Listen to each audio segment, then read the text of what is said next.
मुरादाबाद में दिल्ली रोड स्थित एक निजी कॉलेज में पहुंचे केंद्रीय सूक्ष्म लघु उद्यम राज्य मंत्री भानु प्रताप सिंह वर्मा ने बीजेपी की तरफ से आयोजित प्रबुद्ध वर्ग सम्मेलन में बतौर मुख्य अतिथि शिरकत की।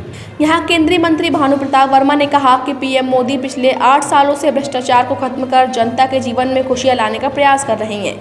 पश्चिमी बंगाल सरकार के एक मंत्री के आवास पर ईडी के छापे में मिले करोड़ों रुपए के मामले पर उन्होंने कहा कि ममता बनर्जी के मंत्री हो या किसी अन्य के, जो जैसा करेगा वैसा भरेगा। सीबीआई हो या ईडी, यह देश की स्वतंत्र जांच एजेंसियां हैं जो अपने हिसाब से कार्य करती हैं।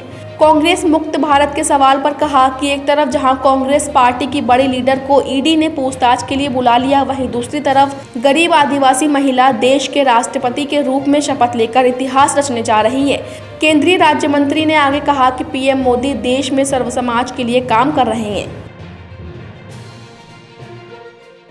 विशेष रूप से ममता जी के मंत्री हों या किसी के भी मंत्री हों, विशेष रूप से जो जैसा करेगा वैसा भरेगा। और चाहे वो सीबीआई हो चाहे ईडी हो, ये स्वतंत्र एजेंसी हैं, केंद्रीय स्वतंत्र एजेंसी हैं। वो स्वतंत्रता से काम करती हैं, वो देखती है कि कहीं कोई गलत क्या हो रहा है, भ्रष्टाचार कहाँ हो रहा है और गलत काम कौन कर रहा है, तो उन पर वो जांच करती है और जांच के आधार पर वो अपनी कार्रवाई करती है।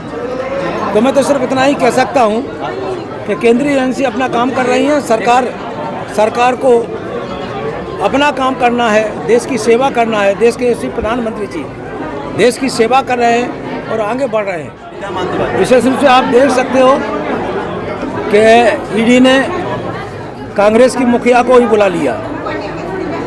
एक देश जो करोड़ों रुपए की मालिक है, इतनी बड़ी पार्टी की मुखिया रही है और ईडी ने उन्हें बुला लिया है।